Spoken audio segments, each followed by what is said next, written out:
Assalamualaikum guys. Saya melihat teman-teman semua dengan cinta. Jadi saat ini saya mau memberikan bahasa filsafat hidup lagi guys, atau bahasa bijak.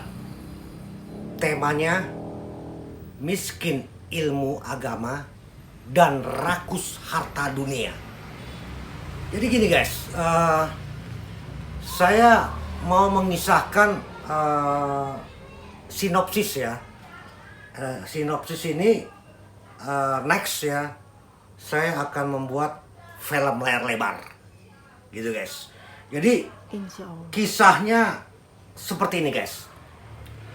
Ada seorang father atau bapak-bapak yang super kaya atau rich man. Dia kaya banget, pokoknya hartanya berlimpah. Mobilnya banyak, berliannya banyak, rumahnya udah kayak istana pun kalah, ya kan? Dia mempunyai 2 anak, kakak dan adik, laki-laki semua anaknya. Jadi orang tuanya ini saking super kayanya. Nah, di salah satu anaknya itu ada yang tergila-gila dengan harta dunia, atau dibilang rakus harta. Sedangkan fathernya atau bapaknya belum meninggal dunia. Nah, anak kedua ini sudah mencari harta bapaknya. Akhirnya sang anak ini betul-betul memaksa fathernya atau bapaknya untuk memberikan harta. Dari setengah harta kekayaan bapaknya diminta untuk anak ini, yang anak kedua ini. Jadi ya namanya orang tua ya, dan anak ini super bandel atau nakal gitu guys.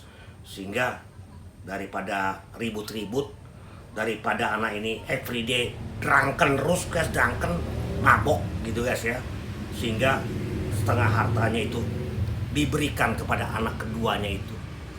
Nah, anak kedua itu hanya menerima harta yang berlimpah-limpah dari fathernya, ya kan? Sehingga dia pergi dari rumahnya ke suatu kota lain gitu guys.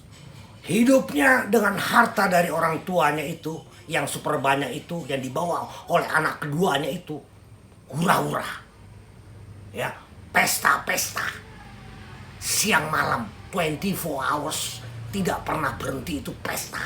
Atau kalau bilang sebulan pesta guys gitu, didampingi dengan wanita-wanita cantik, ya kan, pokoknya mewah lah, seberapa mewah, ya kan.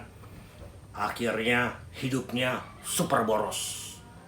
Ya, uang bapaknya itu bukan dipakai usaha untuk dagang atau buka usaha lain atau buka perusahaan lain untuk memajukan uang yang diterima oleh anak itu, tidak, untuk hura-hura. Apa yang terjadi guys? Akhirnya harta itu habis, ya, seperak pun tidak punya uang. Ya, anak itu akhirnya mau pulang ke rumah orang tuanya atau ke rumah fathernya, tidak berani sama sekali karena malu gitu, karena hartanya dipakai untuk hura-hura, ya kan. Akhirnya mau ngais, ya cari makan kemana kemari, susah, nggak dapet, ya kan. Akhirnya dia datang ke rumah orang yang piara kambing gitu istilahnya guys ya, piara kambing atau piara sapi, ya kan, atau piara hewan ya. Akhirnya makanan hewan itu dimakan olehnya, saking laparnya, saking miskinnya gitu guys. Jadi yang dibilang tadi temanya miskin ilmu agama dan rakus harta dunia, endingnya akan seperti itu guys, gitu. Jadi teman-teman, kalau punya harta dari orang tua atau peninggalan orang tua itu jangan dibuat yang macam-macam, jangan dibuat untuk kehidupan dunia ya, atau glamor-glamor, atau pesta-pesta, atau kehidupan yang maksiat, gitu guys, ya kan. Sedangkan orang tuanya belum meninggal udah perebutan harta, ya kan. Akhirnya anak itu hidupnya sangat menderita, untuk makan aja super susah, gitu guys, karena dia memaksa orang tuanya untuk orang tuanya memberi uang kepada dia yang berlimpah-limpah itu.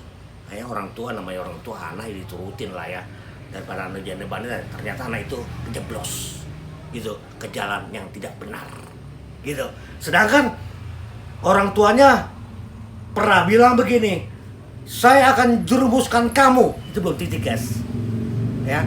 Orang tuanya bicara kepada anak keduanya, saya akan menjerumuskan kamu, belum titik, misi koma, ke jalan yang benar. Saya akan menjerumuskan kamu ke jalan yang benar. Tapi anak itu nggak mau dengar ya, dia tetap ngotot minta harta yang berlimpah-limpah itu. Akhirnya hidupnya super susah, sampai makanan hewan pun dimakan, saking laparnya itu anak, gitu guys. Entah dengan kesusahnya dia, super susah, nggak bisa kemana-mana. Akhirnya anak ini punya inisiatif diri, mau pulang ke rumah orang tuanya atau ke bapaknya. Berat hati ya, antara 50%, nggak jadi ya, sana nggak jadi ya, aku kayaknya telah membuat jahat kepada orang tua saya, kepada bapak saya malu gitu ya kan. Akhirnya dengan menderitanya yang super panjang itu ya kan, nggak ada henti-hentinya, mengais makanan kiri kanannya dengan susah payahnya sampai badannya kurus kering, gitu guys, ya kan. Ya akhirnya anak itu pulang ke orang tuanya. Apa yang terjadi guys? Orang tuanya malah menerima anak yang nakal itu, anak yang jahat itu dengan lapang dada, welcome, diterima, dikasih kebutuhannya, makan, minum, tetek abangnya dipenuhi. Sampai kakaknya berbicara, Pak, itu anak kan paling jahat, hartanya sudah dipakai untuk hura-hura, kenapa bapak mesti sayang sama dia? Itu iri orang kakaknya, ya kan. Namanya father ya, dia tetap welcome karena anak itu kembali kepada bapaknya atau kepada fathernya dengan menangis, dengan penyesalan atas perbuatan-perbuatan dosanya. Dengan tulus dia tidak akan berbuat lagi kesalahan. Ada bahasa bijaknya seperti ini, Anda mengerti kebenaran pasti awalnya dari kesalahan, gitu guys. Apapun kebenaran di dunia ini awalnya dari kesalahan. Jadi teman-teman jangan buta ilmu agama atau miskin ilmu agama dan rakus harta dunia. Konsepnya adalah ilmu agama dan ilmu pengetahuan harus kerjasama, gitu guys. Bye, see you.